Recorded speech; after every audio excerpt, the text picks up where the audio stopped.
Halo pemirsa GPR TV dari Sabang sampai Merauke dari Miangas hingga Pulau Rote. Bertemu kembali dengan saya Anggria Ratri dalam program Juru Bicara.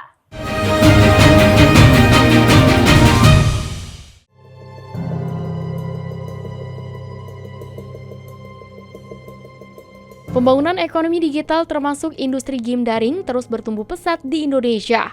Pertumbuhannya terus menunjukkan peningkatan yang signifikan dari tahun ke tahun. Berdasarkan data yang disajikan oleh Research Analysis pada tahun 2023, lebih dari 70% penduduk Indonesia mengenal berbagai jenis game yang tersedia di berbagai platform.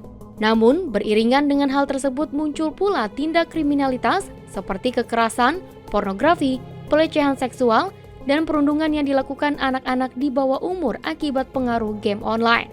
Beberapa penelitian menunjukkan korelasi antara bermain game dan peningkatan agresi pada anak-anak. Game yang mengandung kekerasan beresiko memengaruhi kesehatan mental dan emosional anak-anak. Jika permainan itu terus dimainkan oleh anak-anak, maka sang anak dinilai cenderung tidak bisa membedakan mana kekerasan yang nyata dan tidak nyata. Bermain game dengan penuh adegan kekerasan secara berulang juga dapat membuat anak-anak menjadi desensitisasi terhadap kekerasan, di mana mereka menjadi kurang peka terhadap konsekuensi nyata dari tindakan kekerasan. Oleh karena itu, pemerintah perlu memberikan perhatian yang lebih serius terhadap permasalahan dampak game online pada anak-anak. Hal ini memerlukan upaya untuk memperketat regulasi dan aturan yang mengatur penggunaan game online khususnya bagi kalangan anak-anak.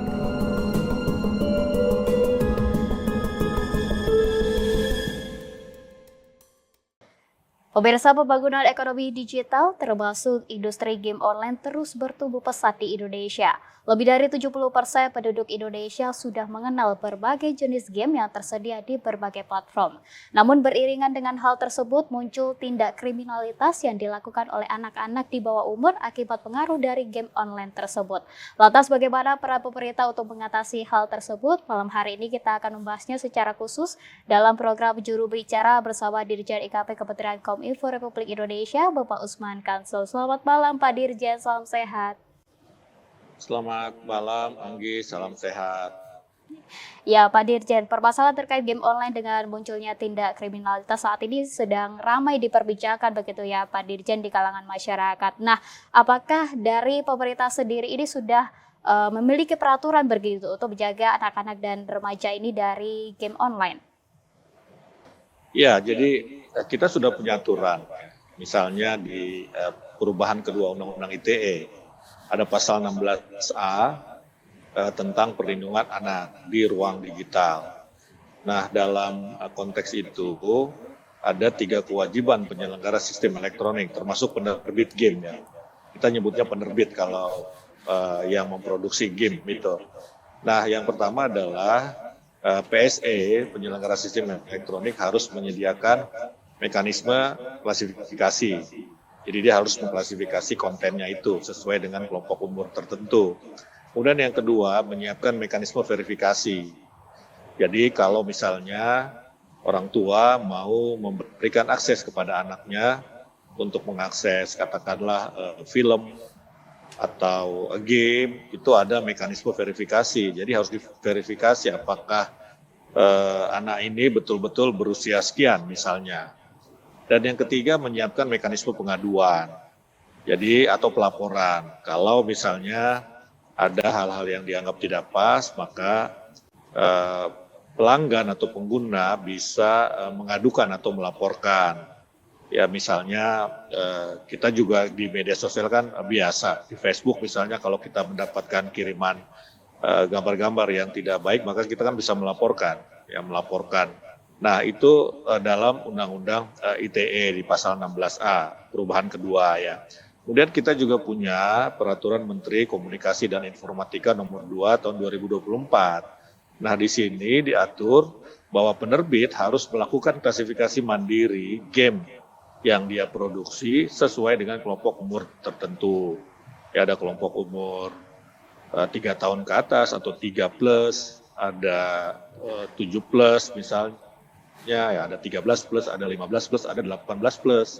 Nah, klasifikasi ini selain menyesuaikan dengan usia, juga menyesuaikan dengan isi ataupun kontennya. Jadi di dalamnya diatur kalau 3 plus tidak boleh ada kekerasan. ya kemudian 7+ juga begitu. Nah, umur untuk klasifikasi umur 3+ itu masih dimungkinkan, tetapi ada aturan-aturannya, ada batasan-batasannya. Misalnya tidak boleh menampilkan senjata yang mirip dengan senjata sebenarnya begitu. Tidak boleh terjadi penyerangan bertubi-tubi, tidak boleh ada unsur kebencian dan seterusnya. Nah, usia 18+ ya tentu karena kita anggap sudah dewasa, ditoleransi kekerasan itu. Ya kekerasan itu. Nah, yang paling penting saya kira adalah pendampingan orang tua, karena baik di Undang-Undang ITE maupun di Peraturan Menteri Kominfo Nomor 2 Tahun 2024 itu diatur peran serta masyarakat. Jadi orang tua juga harus melihat apakah anaknya mengkonsumsi game yang sesuai dengan usianya.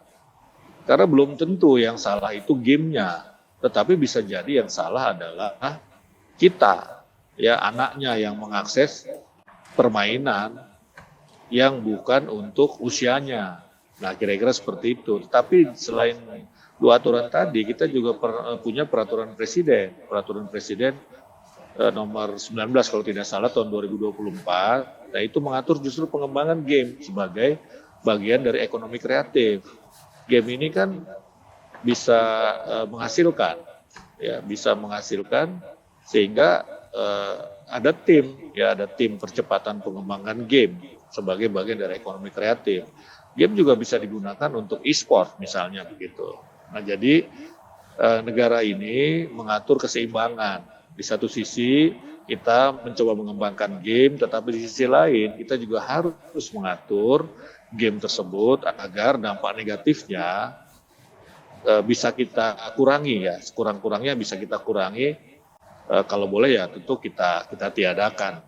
Begitu, Anggi. Iya, berarti ada peraturan tersendiri dan juga kualifikasinya sendiri begitu ya Pak untuk semua jenis game online yang sudah dibuat begitu oleh penerbit game. Baik Pak Dirjen, kita tahan dulu perbincangan kita karena kita akan jeda pariwara berikut ini dan pemirsa jangan kemana-mana, tetaplah di Juru Bicara.